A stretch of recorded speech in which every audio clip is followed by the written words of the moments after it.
Hola a todos, soy Alberto López, mi nick en internet es Clark. Hoy voy a hablaros de la actriz recientemente fallecida Carrie Fisher. He titulado esta charla La estrella desafortunada porque es el rasgo que más ha caracterizado tanto su vida personal como su trayectoria profesional, la mala suerte. A pesar de haber tenido ese gran éxito que fue interpretar a la princesa Leia en la saga de Star Wars, pues luego, más allá de eso, todo han sido problemas y todo tipo de obstáculos, como vamos a ir viendo. Y bueno, pues fuera de esta saga habría que destacar la película de Woody Allen, Hannah y sus hermanas. Fue un gran taquillazo y recibió 3 Oscars, ni más ni menos. Y luego también hay que destacar que ha hecho algo de doblaje. Por ejemplo, participó en 22 episodios de la serie de televisión cómica de animación Padre de Familia, dando su voz a la jefa del protagonista. Y luego, pues por supuesto, como he dicho antes, ha interpretado a la princesa Leia en 4 de los episodios de Star Wars, concretamente el 4, el 5, el 6 y el 7. Bueno, pues esta persona nació el 21 de octubre de 1956 en Burbank, en Los Ángeles, en pleno Hollywood, porque sus padres eran grandes celebridades. Su madre era la actriz Debbie Reynolds, conocida sobre todo por la película Cantando bajo la lluvia, y su padre era el cantante melódico Eddie Fisher, que tenía varios discos de oro y tenía un gran éxito a nivel profesional, pero que curiosamente se le conocía más por su vida personal, porque era muy dado tanto al sexo como al alcohol. Llegó a arruinarse en un total de 4 ocasiones, se relacionó con muchísimas mujeres, en fin, quedaba para mucho en el ámbito de los medios de comunicación. Y esto de cara a Carrie Fisher dice que le afectó muchísimo y es una de las razones por las que empezó a tomar drogas ya desde que tenía 13 años, por el abandono que tuvo por parte de su padre. Cuando estaba con su madre, estaba continuamente de gira, cantando en la televisión y demás, le veía sobre todo precisamente por la pantalla pequeña más que en casa, y luego poco después se marchó con la actriz Elizabeth Taylor, que era una amiga de Debbie Reynolds, eran amigos de esa actriz, y esto, vamos, le echó por tierra todo su trabajo profesional, porque le empezaron a llamar el canalla de América. Antiguamente le llamaban a Debbie y a él, le llamaban los novios de América, pues pasó a llamarse el canalla de América por haber abandonado a su esposa Debbie Reynolds por irse con esta otra actriz. Y todos estos tejemenejes por parte del padre dice que influyeron negativamente en la vida de Carrie Fisher, pero también le influyó muchísimo las peculiaridades de su madre y de su abuela materna, sobre todo. En esta imagen vemos a las dos, a Debbie Reynolds y a Maxine Reynolds. Maxine era la abuela y ya digo que era bastante peculiar y bastante, vamos a decir, desagradable, porque estaba continuamente o sospechando de ti, o echándote la bronca, o haciéndote de menos. Tenía una personalidad, un carácter bastante fuerte, y luego pues tenía un comportamiento, ya digo, peculiar. Por ejemplo, cuando Debbie era una niña, la castigó encerrándola durante toda una hora en un armario ropero. Una auténtica barbaridad, se mire donde se mire. La niña en un momento dado le pidió un vaso de agua, la abuela se acercó para preguntarla para qué lo quería, y va la hija, que también, ya digo, era bastante peculiar, y le responde que es que se le había agotado la saliva de tanto escupir a los vestidos de ese armario y necesitaba el agua para poder seguir escupiendo ahora a los zapatos. Entonces, bueno, pues Maxine se disculpó de esto cuando se lo contó a Carrie en persona, diciéndole que es que, mira, no sabíamos en aquel entonces si estaba bien o mal porque no teníamos la revista Cosmopolitan. Era una justificación muy extraña. Pues Debbie Reynolds también tenía salidas de este estilo. Por ejemplo, en una ocasión le dijo a Carrie Fisher, mejor dicho, en varias ocasiones, le insistió que tenía que acostarse con uno de sus maridos para que su hijo tuviera los ojos bonitos. Era una auténtica barbaridad que Carrie Fisher, vamos, se negó en rotundo en todas las ocasiones, sin ninguna duda, y le dijo que eso, mamá, esto es excesivamente extraño. Y va a la madre y le responde que no es tan raro porque ha visto cosas más raras aún en la revista Enquirer. Pues tenía unas conversaciones de este estilo, más todo lo derivado de lo que es la fama, porque continuamente la pedían autógrafos por la calle, los medios de comunicación les agobiaban. Carrie Fisher también siempre se ha sentido muy presionada por los medios por culpa de ser la hija de estas dos celebridades. En fin, tenía un entorno familiar de niña, pues eso, que bastante peliagudo. Aquí vemos a su hermano Todd Fisher, que nació 2 años más tarde que Carrie, y bueno, pues hay una anécdota derivada de su nombre. Le pusieron el nombre de Todd en honor al productor Michael Todd, que era el marido de Elizabeth Taylor, que como sabemos era una pareja con la que se llevaban de maravilla, habían acudido a su boda y todo iba perfectamente bien, hasta que luego, como sabemos, Eddie Fisher va a ir en su compañía. Bueno, pues resultó que había una tradición judía que decía que daba mala suerte si ponías un nombre a un recién nacido de una persona que sigue con vida. Bueno, pues se cumplió porque justo después, o poco después, de haber nacido Todd Fisher, falleció Michael Todd. De esta forma, Elizabeth Taylor se quedó viuda y dice Carrie que Eddie Fisher la consoló con sexo. Luego no fue a más esta relación porque enseguida Elizabeth Taylor se cansó de él y se acabó marchando y casando con otro actor, llamado Richard Burton. Entonces, bueno, como vemos, pues la mala suerte ha acompañado a Carrie Fisher y a toda su familia en general. Otra anécdota relacionada con su hermano, que vemos en una foto más reciente, es que de adolescente se pegó un tiro accidental en la pierna estando en la casa de la madre de Debbie, de una casa que tenían en Nueva York. Bueno, pues rápidamente la madre llamó a Carrie, que estaba en un restaurante cenando con unos amigos, diciéndole que acudiera rápidamente a casa porque iba a haber una inspección policial debido a esto y tenía que esconder todas las pistolas de casa. Esto a Carrie le impactó muchísimo, no sabía que tuvieran varias armas en casa, aunque fueran de fogueo, y luego también que ocultara la marihuana de su hermano. No tenía ni idea que su madre permitía a su hermano fumar marihuana. Bueno, pues rápidamente fue para allá, escondió las pistolas en el tambor de la lavadora, porque decía que ahí los policías nunca iban a mirar, y efectivamente así fue, y tiró por el retrete la marihuana de su hermano. Entre medias fueron en taxi al hospital más cercano para que le curasen. A la vuelta tuvieron esa inspección policial cuando eran ya altas horas de la madrugada, acabaron yendo a testificar a comisaría y en torno a las 6 de la madrugada, cuando me parece que ha acabado todo este lío, estando ya en casa, suena el timbre de la puerta. Se quedaron todos asombrados. Abre la puerta Debbie Reynolds y resulta que era un periodista preguntando si Todd Fisher se había pegado un tiro adrede para promocionar la obra de teatro de su madre.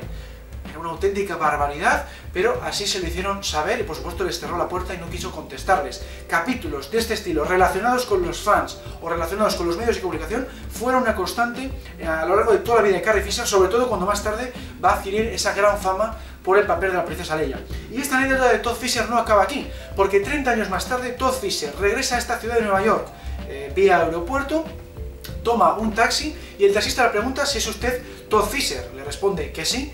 Y va el taxista y saca de debajo del asiento una sábana manchada de sangre de cuando le había llevado a él mismo 30 años atrás, después de haberse pegado ese tiro en la pierna, y más allá de eso, no solo lo había guardado, sino que además quería que le firmara un autógrafo. Bueno, pues estas rarezas por parte del público era algo que le dejaban a Carrie Fisher con la boca abierta.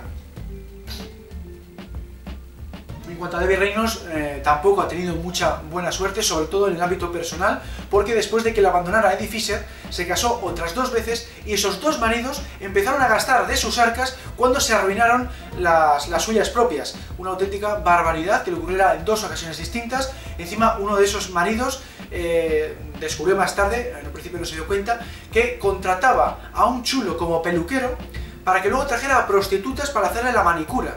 Una auténtica también barbaridad, una traición con mayúsculas, y por supuesto se acabó divorciando también de esta persona. Donde mejor lo fue en el ámbito profesional, porque bueno, de lo malo no dejó de trabajar hasta casi los 80 años, sobre todo en espectáculos de cabaret.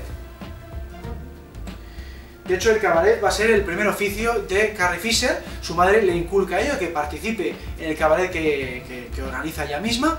Van a participar sobre todo en Estados Unidos y en Londres, y ahí va a estar ocupada Carrie Fisher desde los 13 hasta los 17 años.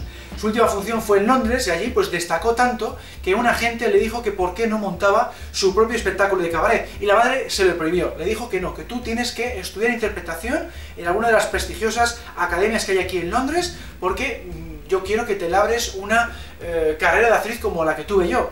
Carrie Fisher no tenía muy claro lo de ser actriz porque, claro, había estado muy agobiado con el tema de la fama de su madre y no quería pasar otra vez por lo mismo. Pero bueno, al final la acabó convenciendo y intentó apuntarse a la academia más prestigiosa de Londres, que siempre ha sido la llamada RADA, la Royal Academy of Dramatic Arts, la RADA, donde se han formado, por ejemplo, actores de renombre como Roger Moore o Judi Dench.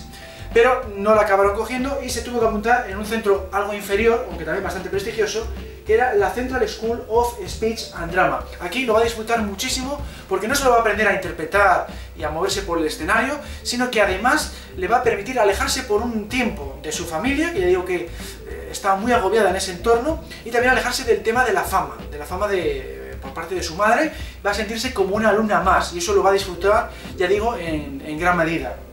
Entre medias va a iniciar su carrera cinematográfica porque va a hacer un pequeño papel en la película de 1975, Shampoo, un papel que nada, era para rodar en unos pocos días, por lo tanto no le impedía seguir estudiando en esta escuela, y dice que bueno, que aceptó este provocativo papel, porque era de un adolescente bastante sexy, vamos a decir. Lo aceptó a pesar de tener 17 años porque quería saber qué se sentía al ser requerida por Warren Beatty, que era, como sabemos, una gran estrella en aquel entonces y es el que dirigía esta película. Bueno, pues luego se llevó un gran chasco porque, en primer lugar, le prohibió que utilizara sujetador en todas sus escenas porque quería que resultara más sexy en pantalla. Esto a Carrie Fisher pues le sentó como una patada porque era muy incómodo para ella. Luego, curiosamente, lo va a sufrir después en la primera película de Star Wars, como vamos a comentar más tarde.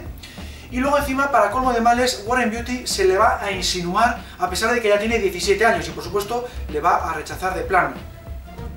Después de esta película va a intentar acceder a otras producciones de Hollywood, pero no va a tener, ya digo, ninguna suerte en comparación con Harrison Ford, por ejemplo, o con otros artistas del mundo de Hollywood, ¿no? Aquí fue a la comedia Dos pillos y una herencia y la rechazaron en fase de casting. Luego probó suerte en Grease porque, bueno, ella sabía cantar, había hecho cabaret, ella pensaba que tenía buenas papeletas para hacerse que sea un papel secundario, que era lo que le ofrecían en este caso, y tampoco tuvo esa suerte y se perdió pues un musical, como sabemos, de gran éxito. Y luego la que más rabia le dio perder la oportunidad fue el drama Días de Cielo del año 78, porque dice que si llega a haber conseguido este papel, probablemente podría haber tenido una carrera como actriz seria, no como actriz comercial a raíz del éxito de Star Wars.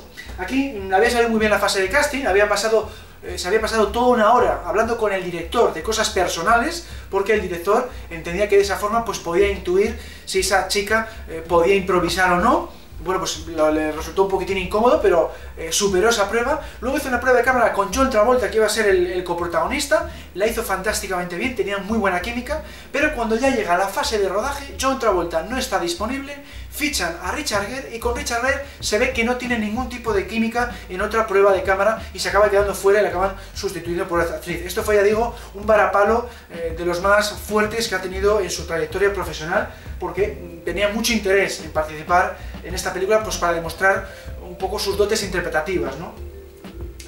Llegamos ya a la etapa de Star Wars, después de haber hecho Shampoo, no tenía más en el currículum, prueba suerte con el casting de Star Wars, y bueno, pues dice que George Lucas al elegirla le arruinó la vida, aunque esto lo dice en tono cómico porque en general está muy orgullosa de haber participado en Star Wars, le encantaba el personaje de la princesa Leia, las aventuras que tiene en la historia. Además, se repetía la fórmula con la que había triunfado su madre, porque sus dos coprotagonistas eran masculinos, igual que en Cantando bajo la lluvia, y en fin, se sentía cómoda siendo la única chica del reparto, no tenía problema con eso, porque pensaba que podía incluso destacar más, y en general, pues ya digo, le gustaba el guión desde un principio. Y bueno, lo único que le llamó la atención, por cierto, ya desde un primer momento, es que el mundo de Hollywood, al igual que esta película, que era puramente masculina, también era muy masculina porque mujeres en el set solo estaban la peluquera que la atendía, la chica de continuidad y la esposa de Stuart Freeborn, que como sabemos es el que hace personajes como Chewbacca o Yoda. Volviendo al casting de esta primera película de Star Wars, fue dirigido por Brian De Palma, otro prestigioso director que era amigo de George Lucas, porque en ese momento también buscaba una actriz joven para el papel de Carrie. Dice Carrie Fisher que hubiera sido graciosa que lo hubiera escogido a ella, porque claro, la publicidad hubiera rezado Carrie como Carrie en Carrie. Hubiera sido bastante peculiar, al final no fue así, porque George Lucas ya hemos dicho que le gustó muchísimo más como princesa Leia. Y luego le dio un poco rabia también el tema de que George Lucas fuera tan sumamente tímido. Él organizó el casting con Brian De Palma por culpa de su timidez, es una persona que casi no hablaba, casi no daba instrucciones, y claro, no sabía si lo estabas haciendo bien o mal. Y luego en el set de rodaje le va a pasar lo mismo tanto a Carrie Fisher como a Harrison Ford y al resto de actores. No reciben instrucciones, se tienen que labrar ellos sus personajes a partir de solamente el libreto del guión. La única vez, dice Carrie Fisher, que le dijo instrucciones distintas a sus famosos más intenso y más rápido, fue en la escena en la que se encuentra por primera vez con Tarkin. A él le dijo que tenía que interpretar la escena más enfadada de lo que lo había hecho en la primera toma, porque era una situación muy delicada en la que se encontraba. Volviendo al casting de Star Wars, pues dice que lo pasó realmente mal, estaba muy nerviosa y comentó un par de fallos que la hicieron pensarse en ese momento si levantarse de la silla y marcharse. Por ejemplo, cuando estaba hablando de la película Shampoo, explicó que hacerlo significaba hacer el amor, cuando había quedado claro por el contexto de la frase y era, vamos, una forma de hablar perfectamente válida y lo habían captado a la primera. Le dijo a Brian De Palma que sí, por supuesto sabemos qué significa hacerlo. Esto le dio un corte terrible a Carrie Fisher. Luego también le dio mucho corte y, vamos, la echó para atrás, él que dijo que solo aceptaría el papel si realmente le interesaba, porque ella quería seguir estudiando en esa Academia de Interpretación londinense. Esto, claro, no se puede decir en una prueba una respuesta de estas características porque te estás autoeliminando. Bueno, pues por suerte, George Lucas la vio con buenos ojos para interpretar a la princesa Leia, le entregó un guión para que se lo mirase y le hizo pasar a la fase final en la que las réplicas de Han Solo se le iban a dar Harrison Ford sin tener el papel, porque todavía George Lucas no tenía muy claro a quién escoger y finalmente va a escoger a Harrison Ford por lo bien que había hecho esas réplicas como Han Solo. Esa es una historia también bastante curiosa relacionada con el casting de esta primera película de Star Wars. Bueno, pues se va a su casa Carrie Fisher con el guión y se pone a leerlo con su amigo el actor Miguel Ferrer, que por cierto falleció escasas semanas después que Carrie Fisher, y dice que se ponían a brincar por la habitación de lo que les estaba encantando aquella aventura. Era una aventura entretenidísima y tenían muchísimas ganas de ponerse ya manos a la obra. Aquí destaca, o recuerda mejor dicho, porque ya hay que comentar que tiene muy pocos recuerdos de esta etapa de Star Wars, porque hace unos años se sometió a terapia de electroshock para superar su trastorno bipolar. Entonces, esto le ha hecho perder bastante de su memoria, sobre todo la memoria visual, y no tiene grandes recuerdos. Pero en este caso, sí se acuerda que había una escena que luego no se rodó en este guión inicial, y es que en ella Chewbacca la llevaba en brazos por un túnel anegado de agua. Esto dice que se acabó descartando por una de dos razones. Por un lado, Peter Mayhew, el actor que interpretaba a Chewbacca, al ser tan alto no podía cargar con pesos porque perdía el equilibrio con facilidad, o podía haber sido porque era un túnel, un decorado demasiado caro para construir con un presupuesto tan bajo como era el de la primera película. Entonces, no sabe muy bien la razón, pero esa escena al final no acabó en pantalla. Una vez escogida ya para el papel, después de esa fase de casting con Harrison Ford, George Lucas la impone tres condiciones. En primer lugar, tenía que ir a una galería de tiro de Manhattan a practicar para que no se le cerraran los ojos cada vez que pegara un tiro, que es algo que le ocurre pues, a todo el mundo que no ha utilizado armas, y ahí, por ejemplo, fue a esta misma academia Robert De Niro para la película de Taxi Driver. Bueno, pues ella lo cumplió sin ningún problema. En segundo lugar, le dijo que tenía que adelgazar 4,5 kilos, porque claro, se le notaba bastante, dice ella, sobre todo en la cara, que le sobraba un par de kilos, y bueno, pues ella lo aceptó, pero al final no lo acabó haciendo, porque cuando fue al Centro de Dietética de California, que había escogido, la trataron tan sumamente mal que decidió regresar a Londres para hacer la película sin haber cumplido esta parte del trato. Entonces, a raíz de esto, intentó disimular todo lo posible, en el sentido que quería pasar desaparecida por el set de rodaje para que George Lucas no le sacara el tema de su físico. Y en una ocasión, cuando estaban haciendo las pruebas del peinado, hicieron varias pruebas, diferentes formatos, cuando le hicieron este famoso peinado de los moños, al que ella se refería a él como los moños de Navarone, porque en inglés suena como la película Los cañones de Navarone, pues lo dio por bueno, le dijo a George Lucas que le encantaba para que rápidamente pasaran a otra cosa. No querían que se fijara en que no había perdido esos 4,5 kilos, pero ella en realidad odiaba este peinado porque conllevaba 2 horas de peluquería y esto le obligaba a madrugar más cada día de rodaje. Otra condición bastante peculiar que le impuso George Lucas fue que tenía que actuar sin sujetador. Esto a Carrie Fisher, pues le dio mucha rabia porque ya le había sufrido la película Shampoo. Aquí quería saber el porqué de esta medida. Y va George Lucas y le explica que es que en el espacio, con la ingravidez, los cuerpos se ensanchan y te podías ahogar con tu propio sujetador. Bueno, Carrie Fisher se tuvo que contener la risa y luego ya dijo en bromas más adelante que iba a poner en su obituario que había fallecido a la luz de la luna ahogada por su propio sujetador. Y era algo una explicación que le hizo muchísima gracia. Y claro, pues luego lo solventó con cinta aislante alrededor de los pechos porque le resultaba muy molesto para trabajar y para las escenas en las que tenía que correr y demás. Y luego comentó la broma al resto del equipo de que al final del rodaje iba a hacer un sorteo en el que el ganador se iba a ganar el honor de despegarla esa cinta aislante de los pechos. Por supuesto luego no lo acabó haciendo. Del rodaje pues tienen muy pocos recuerdos, pero uno de ellos es el accidente que sufrió su compañero Mark Hamill, alias Luke Skywalker, en la escena en la que está siendo ahogado por la criatura Dianoga.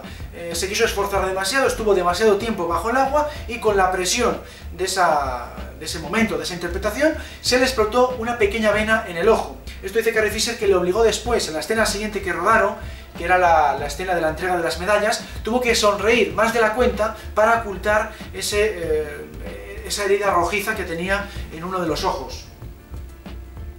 En cuanto a Harrison Ford, desveló recientemente en ese último libro biográfico que sacó a finales de 2016, titulado The Princess Diaries, ya reveló lo que todo el mundo sabía, que es que había mantenido una relación sentimental con Harrison Ford durante los 3 meses que rodó Star Wars en Londres. Ella sí que es verdad que admitió que iba con ganas de ligar en el set de rodaje de Star Wars, pero entre sus prohibiciones estaba no liarse con ninguna persona casada, y Harrison Ford tenía una esposa llamada Mary. Bueno, pues al final, ¿qué es lo que ocurrió? Que después de la fiesta de cumpleaños de George Lucas, Harrison Ford la acompañó en coche hasta su casa, una casa que tenía allí alquilada en Londres, le dio un beso en el trayecto, y ella, al bajarse del coche, le dijo que se pasaba a su residencia. Bueno, pues hicieron el amor, y es algo que repitieron todos los fines de semana siguiente a lo largo de esos 3 meses de la película, y por supuesto lo mantuvieron en secreto porque Harrison Ford estaba casado. Se llevaban de maravilla, dice que tenían una química magnífica y se hacían reír mucho el uno al otro. Carrie, por ejemplo, le hacía reír a él imitándole, le imitaba muy bien su sonrisa ladeada, le imitaba también su forma de andar en plan cowboy. Harrison Ford le encantaba estar con ella, y bueno, pues pasando el tiempo, Carrie Fisher se enamoró de él, ya no era una cuestión puramente física, pero por parte de Harrison Ford dice que él no se dio cuenta de ello y por eso volvió con su esposa. Le dio mucha rabia que no la dejara para iniciar una relación seria con la propia Fisher, pero así es la vida y siguieron cada uno por su lado. Una vez llegó el estreno de la película, que como sabemos fue uno de los mayores taquillazos de la historia del cine, de hecho aquí se acuñó el término de blockbuster, que significa cazabloques, y hace referencia a las colas que se hacían alrededor de los edificios de los cines. De ahí venía la palabra que se aplicó luego a cualquier taquillazo made in Hollywood. Bueno, pues ella tuvo reacciones encontradas, y voy a poner un ejemplo que lo aclara esto bastante bien. Ella estaba yendo en coche delante de un cine en el que había una cola enorme para ver la película, y le dijo a los amigos con los que iba en ese vehículo: mirad, mirad, en esa película aparezco yo. Y rápidamente les dijo que no parasen el coche porque tenía miedo de que le vinieran los fans. No quería involucrarse demasiado con los fans, pero al mismo tiempo también le gustaba en parte esa fama. Otro ejemplo es, relacionado con esto de la fama, que firmaba todos los autógrafos que hicieran falta personalmente a todas las cartas que le llegaban a su correo personal. Años después ha acudido a convenciones, cobrando, eso sí, 70 euros por firma. Dice que ella no le gustaba en absoluto tener que cobrar porque se sentía un poco como una stripper, pero lo hacía porque tenía problemas económicos. Después, unos 20 años después del estreno de Star Wars, su manager la robó y la dejó bastante mal económicamente y se había obligado a sacar dinero de todas partes, y bueno, pues lo hacía por esa razón, pero no le gustaba ni que le hicieran firmar como Princesa Leia en vez de como Carrie Fisher, y sacar las fotos porque veía lo mucho que había perdido físicamente respecto a las imágenes de las películas. Entonces, siempre ha estado contradiciéndose, ¿no? Le gustaba la fama, pero intentaba huir de ella en otras ocasiones. Lo elogiaba y también se quejaba de ello. Y luego se volvía loca con las reacciones de ciertos fans. Ha vivido situaciones realmente impensables y que recogió muchas de ellas en sus libros biográficos. Por ejemplo, como veis aquí en esta imagen, le hacían firmar en el cuerpo del fan porque luego se tatuaban el autógrafo. En otras ocasiones le sorprendía mucho ver a hombres disfrazados con su bikini metálico. Otras veces ha visto bodas en las que se decían "te quiero, lo sé", igual que Leia y Han en El Imperio Contraataca. Y bueno, la peor de todas, o la que más le llamó la atención, mejor dicho, fue cuando una madre le escribió una carta diciéndole que su pequeña niña se estaba quedando ciega y que quería tener un autógrafo de ella antes de que eso ocurriese. Bueno, pues Carrie Fisher rápidamente le hizo el autógrafo, le consiguió además un autógrafo de Mark Hamill y de Harrison Ford, y rápidamente se lo envió a esa preocupada madre. Bueno, pues más tarde descubrió que la hija de esa madre tenía 63 años y tenía un problema de visión. O sea, eran capaces incluso de mentirlas o meter ahí un poco el truquillo o la mentirijilla para conseguir autógrafos. Era una auténtica barbaridad y siempre le ha impactado muchísimo el tema este de los fans, sobre todo cuando ha empezado a ir a convenciones porque se encontraba con todo tipo de situaciones extrañas, ¿no? No mete en el mismo saco a todos, eso por supuesto, pero dice que hubo un alto porcentaje de casos realmente peculiares. Y también le impactó muchísimo el tema del merchandising. Se quedaba asombrado de la cantidad de veces que veía a la princesa Leia en todo tipo de productos. Y entre todos ellos, el que más le llamó la atención fue un champú que tenía su cabeza de princesa Leia, y que la publicidad rezaba que si te jabonas con Leia te sentirás como una princesa. Algo que también le dejaba con la boca abierta. Aquí, por cierto, una última cosa relacionada con los autógrafos. Las dos frases, curiosamente, que más le hacían firmar en estas imágenes o en estas postales, era del episodio 4, aquella que decía: no eres un poco bajo para soldado de asalto. A ella no le hacía mucha gracia firmar esto porque le recordaba que ella misma era un poco bajita. Y en segundo lugar, una frase del Imperio Contraataca del episodio 5 que decía: presumido, estúpido, anormal, piojoso. También le sorprendía que le hicieran firmar, digamos, esos insultos, ¿no? Pero eran, dice, las dos frases más famosas de su personaje. Y bueno, pues vamos a ver ahora un vídeo, para hacer aquí una pequeña pausa, con esa escena en la que dice esa frase del episodio 4.